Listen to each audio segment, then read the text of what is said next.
प्रशांत जी, जब से लोकसभा चुनाव के नतीजे आए हैं, लोग मुझसे पूछते हैं कि आपका असेसमेंट गलत कैसे हो गया, ये 40-50 सीटें कम कैसे हो गई। तो मैं कहता हूँ मैंने प्रशांत किशोर पे यकीन किया तो लोगों ने कहा बुलाइए उनको आपकी अदालत में। अब बुला लिया, अब बताइए। नहीं, सही बात है। स्वाभाविक तौर पे लोकसभा का चुनाव इतना बड़ा चुनाव है, मोदी जी देश के प्रधानमंत्री को चुनना है, तो उस पर लोग पूछते ही हैं। और उसको लेकर जो मेरा अपना असेसमेंट आकलन था, मैंने 5-6 महत्वपूर्ण बातें रजत जी बताई। पहली बात तो मैंने ये कहा कि चाहे चुनाव के नतीजे कुछ भी हों, जो देखने से लग रहा है मोर और लेस बीजेपी वापस आ रही है और एनडीए की सरकार बनेगी, मोदी जी प्रधानमंत्री बनेंगे। दूसरा मेरा आकलन ये था कि जितना वोट शेयर बीजेपी का पहले से है, उस मोर और लेस वो वोट शेयर बना रहेगा, बढ़ेगा घटेगा नहीं। तो जो चुनाव के परिणाम आए उसमें 36% उनको करीब वोट आए, 0.7% कम आया है पिछले चुनाव के मुकाबले, 2019 के मुकाबले। तीसरी जो बात मैंने कही कि उनको सीट 300 आएगी, जो 240 आया है, जो कि मेरा आकलन जहां गलत हुआ है। चौथी बात हमने ये कही कि जनरली पूरे देश में ऐसा दिख रहा है कि मोदी जी के सपोर्ट के इंटेंसिटी में जो कमी आई है वो बड़ा विजिबल है डेटा में, उनके व्यूअरशिप में, कि जो इंटेंसिटी हम लोगों ने 2014 में 2019 में देखी थी, जिसको आप अंधभक्ति कह लीजिए, उसमें कमी आई है। पांचवी बात हम लोगों ने ये कही कि चाहे जिसकी भी सरकार, मतलब जब भी मोदी जी जितने भी एमपीज के साथ सरकार बनाएं, सरकार बनाने के बाद तीसरे टर्म में मोदी जी दूसरे और पहले टर्म के मुकाबले कमजोर प्रधानमंत्री साबित होंगे, क्योंकि देश में जमीनी स्तर पर रूरल डिस्ट्रेस, फार्मर्स की जो प्रॉब्लम है, rural distress and growing inequality, ये बहुत बड़ा विषय बनेगा। और एक अंतिम और बात मैंने कही कि उत्तर प्रदेश की जो राजनीति है वो भाजपा और संघ के नेतृत्व के लिए एक बड़ी चुनौती रहेगी, इरिस्पेक्टिव ऑफ नंबर्स। अब इन 6 बातों में एक बात मेरा जो गलत हुआ, जिस पर लोगों का ध्यान भी है, होना भी चाहिए, कि भाई आपने कहा था कि मोरलेस उनको 300 सीट आएगी, आया 240। स्टैटिस्टिकली 3-4% तक तो लोग गलत आकलन कर सकते हैं, लेकिन ये 10% का आकलन का गलती है, तो मेरी गलती है। मेरा जो अनुमान था, वोट शेयर ठीक था, एनालिसिस ठीक थी, लेकिन जो अनुमान हम लोग का था कि 300 सीट के आसपास भाजपा को आ सकता है, आएगा, वो 240 आया। उसके कई वजह हो सकती है क्यों आया, लेकिन हमारे नज़रिए से मैं आपको इतना ही बता सकता हूँ कि आकलन करने वाले लोग कोई भगवान तो है नहीं। आप डेटा और स्टैटिस्टिक्स की एक मर्यादा है, उसके करने वाले दुनिया में कोई ऐसा नहीं कह सकता है कि 100 में 70% आदमी वो सही होगा।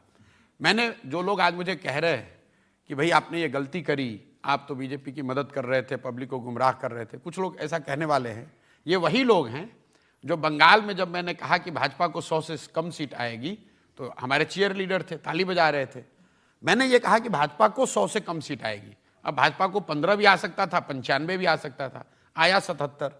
तो स्टैटिस्टिक्स की एक मर्यादा है, लेकिन फिर भी मेरी गलती है, मुझे और अपने असेसमेंट को बेहतर करना चाहिए था। तो सिर्फ आपसे गलती हुई या बाकी और भी लोगों से गलती हुई? देखिए, गलती बहुत लोगों से हुई होगी, उसकी एक वजह मैं आपको बता दूं क्या है। आप डेटा वो एनालाइज करते हैं जो आपके पास आता है, और जब बहुत मजबूत सरकारों के बारे में जब आकलन हो रहा होता है, सर्वे हो रहा होता है, तो there is something called fear factor. तो एक तो लोग गलत बताते हैं आपको, उनको वोट देना है किसी दूसरे को, लेकिन डर से उनको ऐसा लगता है कि ये तो भाजपा का वोट डेटा कलेक्ट करने वाला आदमी है। तो कई बार मैं ऐसा मानता हूँ, मैं सारे सेफोलॉजिस्ट और जो लोग डेटा का काम करते हैं उनके बिहाफ का उनका स्पोक्स पर्सन नहीं हूँ, लेकिन ये गलती इसलिए हो सकती है कि कई बार हम लोग देखते हैं एक फियर फैक्टर होता है जो हम लोग इलेक्शंस में यूज़ करते हैं, तो वो एक फियर फैक्टर रहा होगा। और दूसरी ये जो परसेप्शन है, हवा का रुख कि भाई मोदी जी ही आ रहे हैं, तो जिसको नहीं भी देना है वो अपने मन में कह रहे, पूछते उससे भी किसको वोट, कौन किसकी सरकार बन रही है, कह रहे मोदी जी की बन रही है। तो वो उस इनपुट ऐसे भी लोग थे प्रशांत जी जो कह रहे थे कि 4 जून को लिख कर ले लो, मोदी जी प्रधानमंत्री नहीं रहेंगे। नहीं, देखिए वो तो ठीक है, मैं कह रहा हूं जैसे कि हमारे आकलन में 6 बिंदु है, उसमें 5 सही है, 1 गलत है। सीटों में मैं 10% से ऑफ हूं, लेकिन जिनकी बात आप कर रहे हैं, जो आज ये कह रहे हैं कि भाई प्रशांत किशोर से गलती हो गई या अन्य लोगों से गलती हो गई, वो अपना रिकॉर्ड नहीं बता रहे हैं। जो आप कह रहे हैं कि उन्होंने कहा भाई हम प्रधानमंत्री बनेंगे, मोदी नहीं बनेंगे, या उन भाजपा को 150 सीट आएगी। तो अगर आपको ऑब्जेक्टिवली भी एसेस करना है, तो किसी ने कहा 270 या 300 और आया 240, और किसी ने कहा उनको आएगा 150, आया उनको 240। Who was closer to the reality?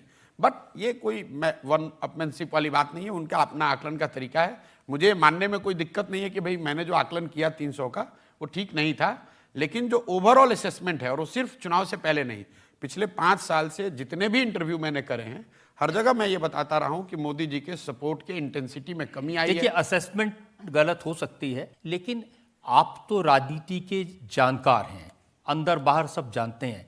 लोग जानना चाहते हैं हुआ क्या 400 पार के नारे ने नुकसान कर दिया? देखिए, 2-3 बातें जो ऑब्वियसली सबको दिख रही हैं। एक तो over dependence on brand Modi, कि लोगों को पता है कि ये आदमी अनपॉपुलर है, लोगों को पता है कि जनता नाराज है, फिर भी लोग कह रहे हैं अंत आते आते मोदी जी के नाम पर वोट पड़ जाएगा।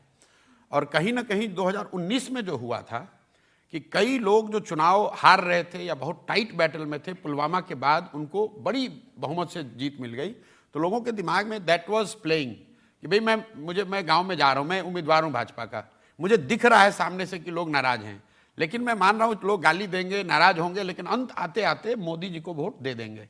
तो over dependence on Modi, I would say one of the major factors. Second, ये जो नारा 400 पार वाला दिया, तो नारा तो ठीक है लेकिन उसको पूरा नहीं किया। 400 पार, लेकिन क्यों?